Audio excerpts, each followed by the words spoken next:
Excellences, Mesdames et Messieurs, chers amis, bonsoir à tous. Merci d'être là si nombreux ce soir et bienvenue dans cette maison, au siège de l'UNESCO.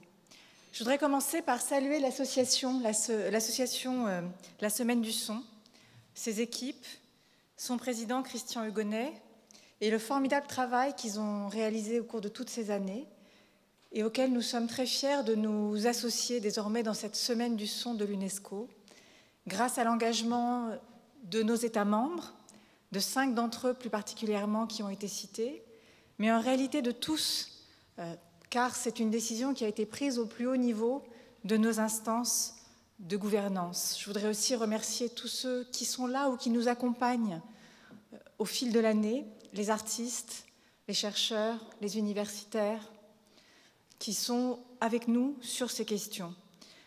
Car on pourrait dire, au commencement était le son. Avant tout le reste, il y a cette terre qui vibre grâce au vivant.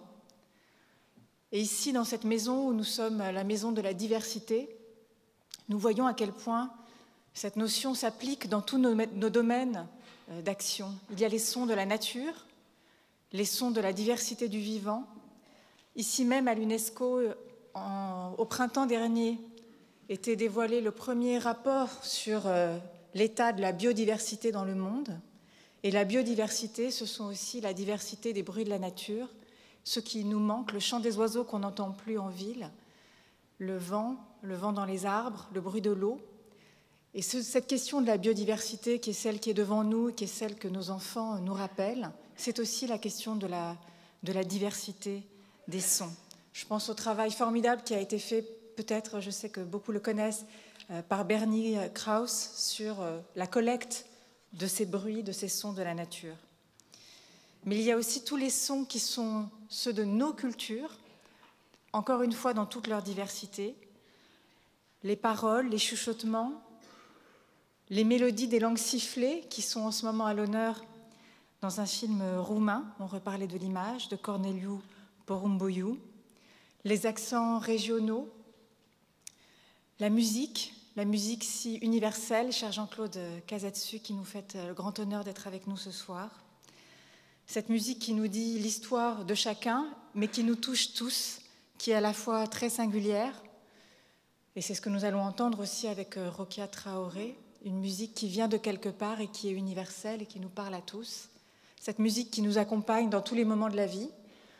Aujourd'hui, nous avons à l'UNESCO dit adieu à l'un de nos collègues et dans ses obsèques, le moment peut-être le plus touchant, c'était une chanson d'Ira et George Gershwin. Cette musique qui nous parle à tous, ce son de la biodiversité, cette diversité des langues aussi, les langues du monde, ces langues dont nous savons qu'elles disparaissent, ces langues qu'à l'UNESCO nous défendons, toutes les langues autochtones auxquelles nous avons consacré une année internationale en 2019 et pour laquelle les Nations Unies nous ont désigné chef de file pour une décade pour les langues autochtones qui commencera en 2022.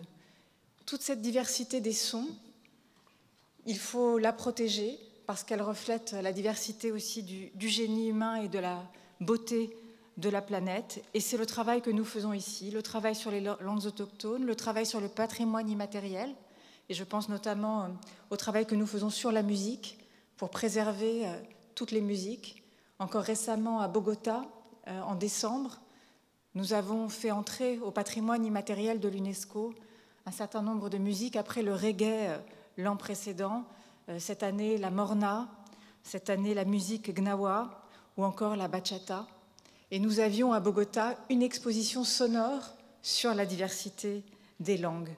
Et bien sûr, nous travaillons aussi sur ce rapport entre le son, entre la musique, les sons et l'image. C'est le cas pour l'art contemporain, c'est le cas bien sûr pour le cinéma. Et je me réjouis de la présence de cinéastes et de Costa Gavras qui doit nous rejoindre et qui s'associe à cette semaine du son de l'UNESCO. Et c'est bien sûr le travail que nous faisons dans l'éducation artistique qui était au centre de notre conférence générale en novembre ici à l'UNESCO. et du travail que nous allons faire aussi avec vous à l'occasion de cette semaine pour que l'architecture, si nous voulons des villes durables et inclusives, prenne mieux en compte la dimension sonore. Et cela tombe bien alors que nous relançons à l'UNESCO les capitales mondiales de l'architecture en 2020 au Brésil. Donc pour toutes ces raisons, pour toutes ces dimensions qui sont culturelles, sociales, économiques, parce que les grands défis, ceux des inégalités, ceux de la biodiversité, ce qui sont les enjeux de notre siècle, passent par la question du son. Mais il y a autant de bonnes raisons pour que l'UNESCO soit un partenaire maintenant plein et entier de cette semaine. Et je vous souhaite donc une très bonne soirée, un très beau concert et surtout une large participation aux événements qui vont ponctuer cette semaine ici et d'autres semaines ailleurs dans le monde. Merci beaucoup et bonne soirée.